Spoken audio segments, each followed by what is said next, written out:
미국의 대통령 선거가 두 달여 앞으로 다가오고 있습니다. 공화당과 민주당의 후보는 각각 현 대통령인 트럼프와 전 부통령 바이든으로 확정되었습니다. 9월과 10월에는 두 후보의 TV 토론이 예정되어 있습니다.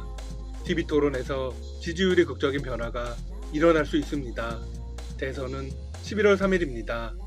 미국 연방법은 대선을 11월 첫 월요일 다음 날인 화요일로 정하고 있습니다. 그런데 미국의 대선은 여기서 끝이 아닙니다. 12월에는 대통령 선거인단 투표가 실시됩니다. 왜 두 번에 걸쳐서 투표를 하는 걸까요? 이유는 미국의 대통령 선거는 직선제가 아니라 간선제이기 때문입니다. 미국 대선은 승자 독식이라는 독특한 방식을 갖고 있습니다. 주별로 가장 많은 표를 얻은 후보가 해당 주에 배분된 선거인단을 모두 차지합니다. 그래서 일반 유권자 투표에서 지고도 대통령이 되는 경우가 많습니다. 대표적으로 2000년 조지 부시 대통령을 들 수 있습니다. 엘고 후보에게 무려 50만 표를 뒤지고도 대통령이 되었죠. 트럼프 대통령과 힐러리 클린턴 후보도 마찬가지였습니다. 전체 득표수에서는 클린턴 후보가 승리했습니다. 따라서 대통령으로 당선되려면 경합주에서의 승부가 중요합니다. 미국 대통령 선거 결과는 선거인단 투표 이후에 나오고 취임식은 2021년 1월 20일 날 갖게 됩니다. 여러분은 트럼프와 바이든 두 후보 중 누구를 지지하나요? 투표권은 없지만 이번처럼 미국 대통령 선거에 관심이 가는 건 처음인 듯합니다. 누가 대통령이 되느냐에 따라 한국의 운명도 바뀌게 되기 때문입니다. 지난 20일 민주당의 조 바이든 후보는 외교안보 정책 구상과 관련해 동맹과 함께하겠다고 선언했습니다. 동맹 및 우방과 함께하는 대통령이 되겠다. 독재자들에게 비위를 맞추는 시절은 끝났다는 것을 우리 적들에게 분명히 할 것이다. 이는 대선 후보 지명 수락 연설에서 나온 발언입니다. 이 발언은 트럼프 대통령의 동맹관을 정면으로 반박하는 것으로 풀이되고 있습니다. 트럼프 대통령은 방위비 증액을 압박하고 주둔 미군 철수를 거론하며 동맹을 위협하고 있습니다. 전통적인 동맹 및 우방들과의 공조체제를 완전히 무시하고 있죠. 바이든 후보는 동맹을 제대로 예우하겠다고 강조했습니다. 이는 방위비의 터무니없는 인상을 백지화하겠다는 것으로도 분석되고 있습니다. 합리적인 선에서 합의를 하겠다는 뜻이죠. 바이든 후보가 이런 입장을 드러낸 건 처음이 아닙니다. 민주당의 정강 초안에서도 한국과 관련한 방위비 협상 이야기가 나옵니다. 트럼프 대통령이 동맹관계를 훼손했다고 지적하면서 한국에게 갈취하고 있다는 표현을 사용했습니다. 민주당 정강 정책 초안의 동맹 재창조 항목에는 이런 내용도 나옵니다. 트럼프 대통령은 우리의 적들이 꿈꿔온 방식으로 동맹을 훼손하고 있다. 그 결과 오늘날 동맹 시스템은 냉전 이후 최대의 시험에 직면해 있다. 민주당의 정강은 전당대회에서 최종 확정되는데 사실상 바이든 후보의 대선 공약입니다. 트럼프 대통령은 시진핑 중국 국가주석, 블라디미르 푸틴 러시아 대통령, 김정은 북한 국무위원장 등 권위적이면서 독재적인 지도자들과 친분을 강조하고 있습니다. 바이든 대통령 후보는 이런 식의 외교 관계에 대해서도 반대 입장을 보이고 있습니다. 바이든 후보가 당선되면 트럼프식 외교 정책은 폐기될 것이 분명합니다. 대신 동맹과의 관계를 복원하며 외교를 통해 미국의 글로벌 리더십을 회복하겠다는 입장을 분명히 했죠. 바이든 후보는 러시아 등 외국의 미국 대선 개입 의혹도 거론했습니다. 나는 우리의 가장 신성한 민주주의 활동인 투표에 대해 외국의 개입을 결코 참지 않을 것이다. 미국은 공식적으로 지난 2016년 대선에서 러시아가 개입했다는 평가를 내렸습니다. 이번 대선을 앞두고도 비슷한 움직임이 나타나고 있습니다. 러시아와 중국, 이란이 미국 선거 관리 사이트에 불법적인 접근을 하고 있습니다. 한편 트럼프 대통령은 대선을 앞두고 어떤 목소리를 내고 있을까요? 당선되면 동맹국에게 더 많은 돈을 받아낼 것이라고 공식 선언했습니다. 방위비 압박을 더 본격화하겠다는 것이죠. 이는 동맹보다 미국 이익 우선주의를 강화하겠다는 것입니다. 한국으로서는 여러모로 불리한 상황입니다. 뿐만이 아닙니다. 외교 관계에서 전반적인 변화가 일어날 수 있습니다. 최근 한 국내 언론이 이런 기사를 내보냈습니다. 트럼프 미국 행정부는 한국을 지지하지 않는다. 한국은 일본의 반도체 소재 수출 규제 조치에 대해 세계무역기구에 공식 제소했습니다. 미 국무부는 두 나라의 무역 전쟁에 개입하지 않겠다는 입장을 밝혔습니다. 어느 한쪽 편을 들지 않겠다는 것이죠.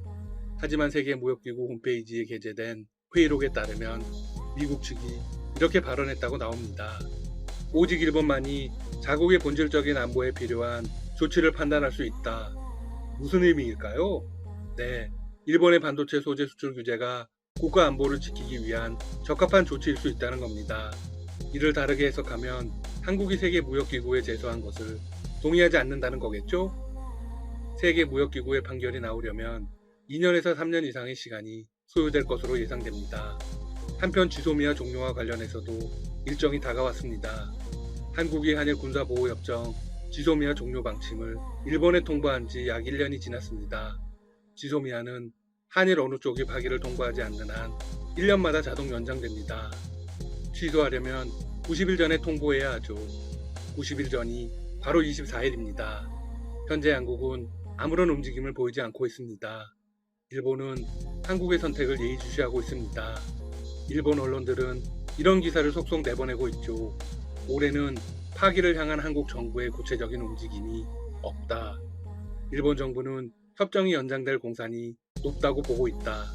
물론 일본의 생각입니다. 한국 정부의 입장은 다릅니다. 한국은 지소미아를 언제든지 종료할 수 있다고 밝힌 바 있습니다. 즉 24일은 큰 의미가 없습니다. 지난 20일 한국의 외교부는 일본 정부에 이런 공문을 보냈습니다. 한국은 언제든지 지소미아를 종료할 수 있는 권리를 갖고 있다. 일본 정부의 적극적인 협조를 촉구한다. 지소미아가 정상적으로 체결되기 위해서는 한국에 대한 수출 규제를 해제해야 합니다. 그리고 화이트리스트 복귀가 필수적으로 선행되어야 하죠. 한국은 대외무역법 개정 등을 통해 일본 측이 제기한 수출 규제 조치의 사유를 모두 해소했습니다. 하지만 수출 규제를 계속 유지했죠. 한편 변수는 다시 미국이 될 것으로 보입니다. 미국은 지소미아에 어떤 입장을 보이고 있을까요? 종료 결정의 효력을 한시적으로 연기하는 수준을 넘어 이 협정을 정식으로 연장 및 유지하라는 압박을 보이고 있습니다. 한미일 세 국가의 강한 관계는 영내 번영과 안정을 담보한다. 그리고 우리 미국이 공유하는 민주주의 및 다른 가치들에 부응하는 데 매우 중요하다. 현 상황으로 보건대 한국의 입장에서는 이익을 볼 수 있는 게 없습니다. 일본은 수출 규제를 풀지 않고 지소미아는 연장이 되어버리는 상황이 되니까요. 방위비 협상의 미국 측 대표가 바뀌었습니다. 한국과의 첫 협상을 시작했습니다. 하지만 협상은 여전히 제자리 걸음인 것으로 밝혀졌습니다. 닥터시사TV가 빠르게 소식 전하겠습니다. 여러분 시청해주셔서 감사합니다. 구독과 좋아요 부탁드립니다. 태석 오빠, 사랑? 웃기지 마. 이젠 돈으로 사겠어. 얼마야? 얼마면 살 수 있는데? 얼마나 줄 수 있는데요? 나 돈 필요해요. 정말 필요해요.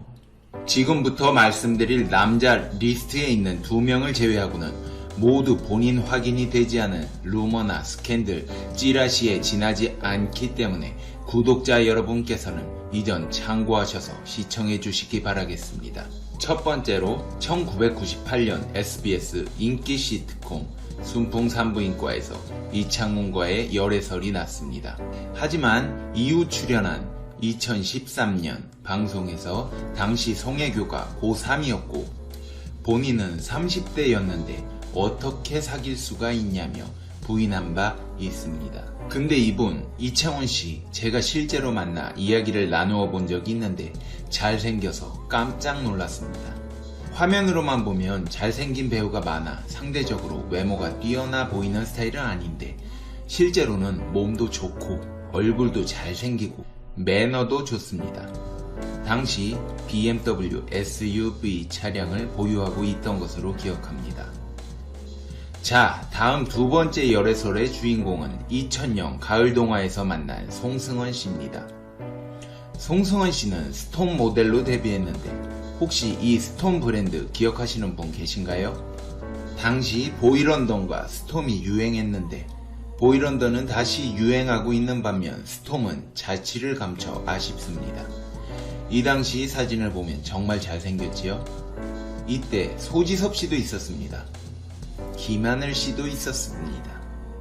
생각해보니 스톰 화보는 거의 스타 등용문이었네요. 세 번째 열애설은 2001년 수호천사에서 주연 배우로 나온 김민종 씨입니다. 김민종 씨는 가수도 하고 배우도 하는 미남 스타지요. 요즘은 뭐 하시는지 잘 안 보이네요. 자, 이번에는 스캔들이 아니라 진짜 열애입니다. 수많은 스캔들 중 남자친구로 공식 인정했던 이병헌 씨와 사귀게 됩니다. 이때 열애가 맞긴 맞는데 이병헌 씨와 정말 많은 루머에 시달렸습니다. 이병헌의 취향이나 성향이 어떻다느니 저쩌다느니 말이 정말 많았습니다. 하지만 모두 루머일 뿐 진짜로 믿으시는 분들은 없겠지요? 이들은 15개월의 짧다면 짧고 길다면 긴 열애를 마치고 남이 되어 버립니다. 네 번째 열애설은 2004년 풀하우스 정지훈입니다. 정지훈 씨랑도 굉장히 잘 어울렸네요. 이때 곰새마리 노래와 댄스가 유행했는데 지금 보면 진짜 오글거립니다. 사실 저 때도 되게 오글거렸습니다. 근데 곰새마리 하니까 갑자기 곰젤리가 먹고 싶네요. 근데 아직도 곰젤리 있나요? 꼬마곰이라고 있는데 하리보 말고 한국 그 꼬마 곰젤리 꼬마곰이라고 있었는데 없어진 것 같네요. 생각해보니까 곰새마리 미국판 버전 노래가 구미베어네요. 노래 좋습니다. 한번 들어보세요. 저는 저작권 때문에 못 틀어드립니다. 하리보는 좀 딱딱해서 맛이 없는데 곰젤리는 말캉말캉해서 맛있었습니다. 곰젤리가 스톤과 함께 더불어 부활을 하길 바랍니다. 다섯 번째로 송혜교 씨는 2008년 KBS 그들이 사는 세상에서 현빈을 만났고 현빈도 이병헌에 이어 공식 남자친구로 인정을 했습니다. 그리고 2년의 사랑을 나눈 끝에 아쉬운 이별을 맞이하게 됩니다. 이번에 송중기 씨와도 2년 사귀었는데 사랑은 2년 이상 가기가 어려운 것 같습니다. 2년 넘어가면 의리로 살거나 이 상황 때문에 타협하고 사는 거지 연애 초반에 이런 사랑하는 감정이나 따뜻함, 애틋함 뭐 이런 거는 많이 사라지는 것 같습니다. 이렇게 아름다운 송혜교 씨도 이별하는 걸 보면 그만큼 사랑은 어려운 듯 합니다. 자, 열애설의 주인공 여섯 번째는 조인성. 2013년 그 겨울 바람이 분다에서 호흡을 맞춘 송혜교 씨는 어김없이 열애설이 나고야 말았습니다. 조인성 씨는 키가 크고 송혜교 씨는 상대적으로 작은 편이라 좀 매칭이 안 되긴 하네요. 키 작은 여성분들이 키 큰 남성들 좋아한다고 하잖아요. 키 큰 여성들은 자기가 키 커서 큰 사람 만나야 된다고 하고 참 한국은 남자가 키 작으면 살기 힘든 나라입니다.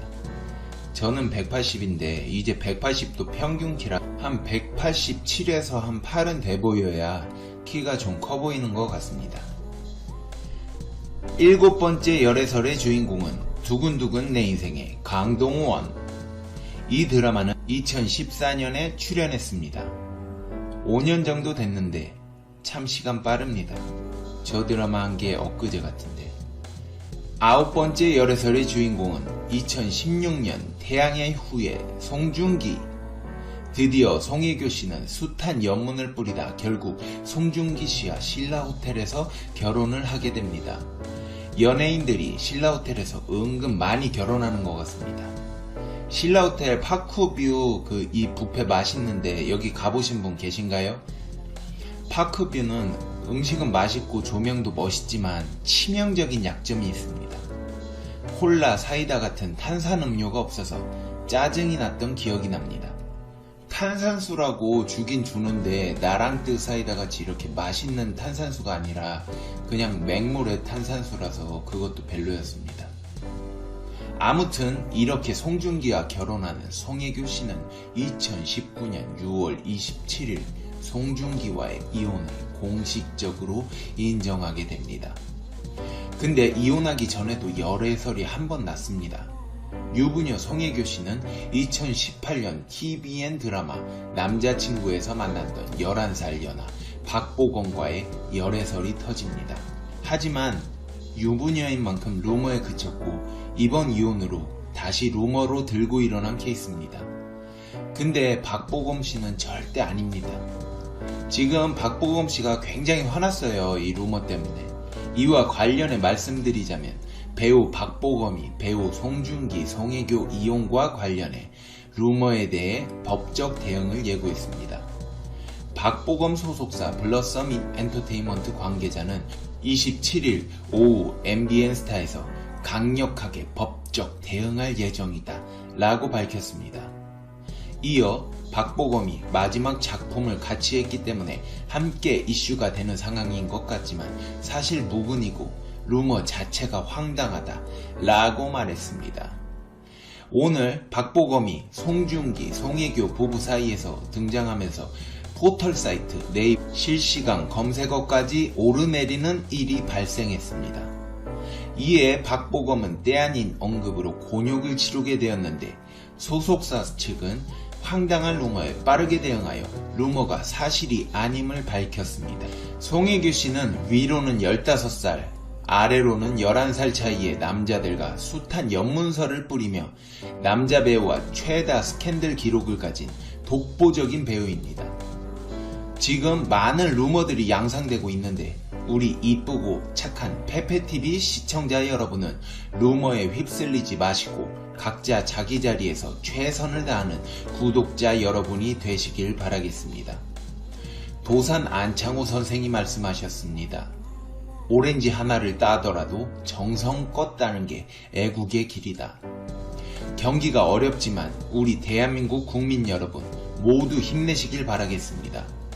송혜교, 송중기, 박보검 씨도 너무 우울하게 집에만 있지 말고 밖에도 나가서 산책도 하시고 친구도 만나며 스트레스 받지 않으시길 바라겠습니다. 지금까지 여러분들이 구독해야 할 유일한 채널 페페TV였습니다.